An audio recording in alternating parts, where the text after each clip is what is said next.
Selamat datang kembali di Ngopi, Ngobrol Penuh Inspirasi. Hari ini kita mau bedah satu artikel yang kelihatannya sederhana tapi dalam banget. Dari Sumatra Pos, Oh ya, tentang apa ini? ini tentang sebuah universitas di Palembang, namanya Universitas Sumatera Selatan atau USS. Mereka baru aja dapat akreditasi baik sekali. Oke, pencapaian yang bagus. Bagus banget, tapi misi kita hari ini bukan cuma ngelaporin beritanya. Kita mau gali kenapa ini penting. Dan yang lebih menarik lagi, pesan dari rektornya. Ini bukan soal nilai, tapi soal kecerdasan emosional. Nah, ini dia. Ini topik yang relevan banget. Jadi bukan cuma soal hardware pendidikannya, tapi soal software manusianya gitu ya. Tepat, ini bisa jadi pelajaran buat siapa aja, nggak peduli apa profesi Anda. Oke, kita langsung masuk aja ya.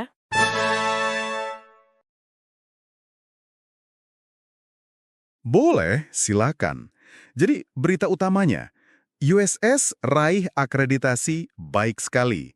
Tapi yang langsung bikin saya tertarik itu reaksi rektornya, Pak Yuda Pratomo Mahyudin. Gimana reaksinya? Beliau nggak ngomongin perayaan atau pesta. Kalimat pertamanya justru beliau mau langsung tancap gas, buka prodi baru. Kan aneh ya, biasanya orang napas lega dulu.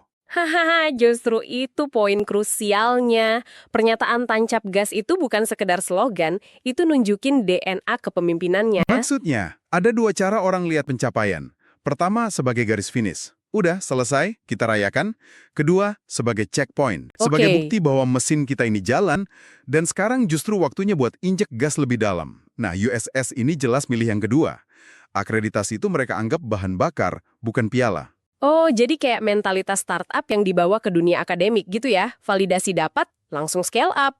Persis. Dan jangan salah, untuk universitas yang baru berdiri 2019, dapat akreditasi ini dalam waktu secepat itu luar biasa loh. Penting banget ya status itu. Penting banget. Itu stempel kualitas dari negara. Tanpa itu, susah buat narik mahasiswa bagus, susah juga buat yakinin industri. Jadi, itu fondasi kepercayaan sebelum mereka bisa tancap gas. Oke, saya paham. Jadi ini bukan soal gengsi, tapi soal Membuka pintu. pintu kesempatan. Nah, tapi rektornya nggak berhenti di situ. Di tengah euforia ini, fokusnya malah dialihkan ke mahasiswa. Beliau bilang, IQ aja nggak cukup. Dan ini adalah sebuah visi. Di saat banyak kampus masih ngejar IPK, pemimpin ini bilang, itu cuma setengah cerita. Karena dunia nyata beda ya. Jauh beda. Di dunia nyata, kemampuan kamu kerja sama tim, kelola stres, pahami klien, itu seringkali lebih menentuin sukses daripada jagonya kamu hafal rumus. Betul.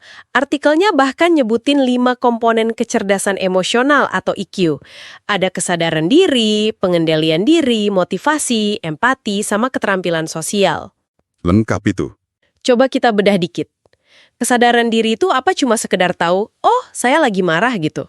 Lebih dalam dari itu. Kesadaran diri itu tahu kamu lagi marah dan tahu kenapa kamu marah. Apa karena ide ditolak atau karena ngerasa nggak didengerin? Itu dua hal beda. Oke. Terus pengendalian diri, ini bukan berarti jadi robot kan? Sama sekali bukan. Justru sebaliknya. Kamu tetap ngerasain emosinya, tapi emosi itu nggak ngebajak tindakan kamu. Kamu pilih respons yang paling pas. Nggak langsung kirim email pas lagi emosi gitu. Haha, pengalaman pribadi ya. Kita semua pernah kan? Nah, 3 sisanya itu, motivasi diri, empati, dan keterampilan sosial, ini trio yang kuat banget buat wirausaha. Kenapa tuh? Motivasi itu mesin dari dalam. Empati itu biar kamu bisa bikin produk yang beneran dibutuhin pasar, bukan yang kamu mau aja. Dan keterampilan sosial itu perekatnya. Punya ide brilian tapi nggak bisa ngeyakinin orang, ya percuma. Jadi rektor ini sebenarnya ngasih resep buat nyetak, bukan pencari kerja tapi pencipta kerja. Nah, itu dia intinya. Ini respons langsung kebutuhan industri sekarang. Perusahaan-perusahaan besar udah belajar. Mereka nggak mau lagi rekrut orang jenius yang toksik. Oke, visinya kuat banget. Tapi kan visi tanpa eksekusi cuma mimpi ya. Kita lihat langkah nyatanya. Di artikel disebut, mereka mau buka prodi baru. Yang spesifik disebut itu prodi kelapa sawit sama prodi di bidang kesehatan. Awalnya saya mikir kok acak banget ya. Kelihatannya acak. Tapi kalau kita gali, ini strategis banget. Coba jelaskan, kenapa kelapa sawit? Lokasi USS ini ada di Sumatera Selatan, salah satu pusat industri sawit terbesar. Ini nunjukin mereka peka banget sama kebutuhan ekonomi di halaman belakang rumah mereka sendiri. Jadi simbiosis mutualisme gitu ya, industri dapat tenaga ahli, lulusan dapat kerja. Tapi apa itu nggak berisiko?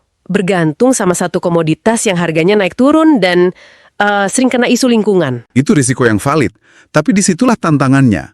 Prodi sawit yang modern itu bukan cuma ngajarin nanam, tapi juga soal sustainability, soal inovasi, soal gimana hadapin isu global. Mereka bisa jadi agen perubahan dari dalam. Oke, masuk akal. Sekarang prodi kesehatan. Ini kan lompatannya jauh banget dari prodi yang udah ada kayak manajemen atau ilmu komputer. Kuncinya ada di satu detil kecil di artikel itu.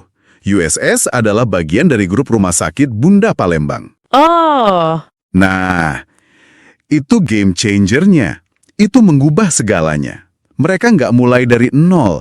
Mereka udah punya ekosistemnya. bisa dijelasin nggak ekosistem buat mahasiswa itu bentuknya gimana? Bayangin kamu mahasiswa di sana. Dosen tamu kamu dokter dari RS Bunda. Tempat magang kamu udah pasti di sana. Kamu belajar pakai standar yang sama dengan dunia kerja. Pas lulus, siapa yang diprioritaskan buat direkrut? Lulusan mereka sendiri tentunya. Pastinya.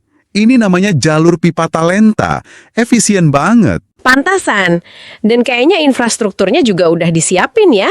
Di artikel disebut mereka punya studio podcast, USS TV, lab entrepreneur, bahkan lab outdoor buat perikanan dan kelapa sawit. Dan fasilitas-fasilitas itu kan cerminan fisik dari visi mereka. Ada lab entrepreneur, itu sinyal bahwa ide bisnis mahasiswa dianggap serius. Ada lab outdoor, itu bukti belajarnya nggak cuma di kelas. Semuanya nyambung. Jadi kalau kita tarik benang merahnya, ini bukan cuma cerita universitas dapat akreditasi. Ini cerita institusi yang geraknya cepet banget. Betul. Dan mereka pakai pencapaian itu sebagai batu loncatan. Pelajaran terbesarnya itu. Banyak organisasi nganggap sukses itu alasan buat istirahat. USS ngelihatnya sebagai bukti konsep, dan justru sekarang waktunya lari lebih kencang. Ini studi kasus mini yang bagus banget soal strategi dan visi. Sangat bagus. Sebagai penutup nih, saya jadi kepikiran satu hal. Artikel ini kan ngomongin EQ buat individu, buat mahasiswa. Tapi gimana kalau konsep ini kita tarik ke level institusi? Pertanyaan yang provokatif.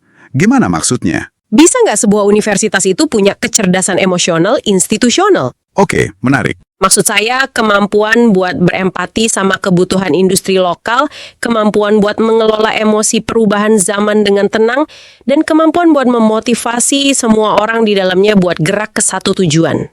Jadi institusi yang sadar diri, bisa mengendalikan diri, dan punya empati. Ya, dan dari yang kita bahas hari ini, kayaknya Universitas Sumatera Selatan ini lagi berusaha keras buat mempraktikkan itu.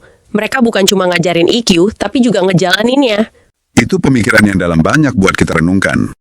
Sampai jumpa lagi di pembahasan selanjutnya. Kalau ada ide yang mau kita bahas selanjutnya, silakan komen ya. Tetap di Ngopi, ngobrol penuh inspirasi.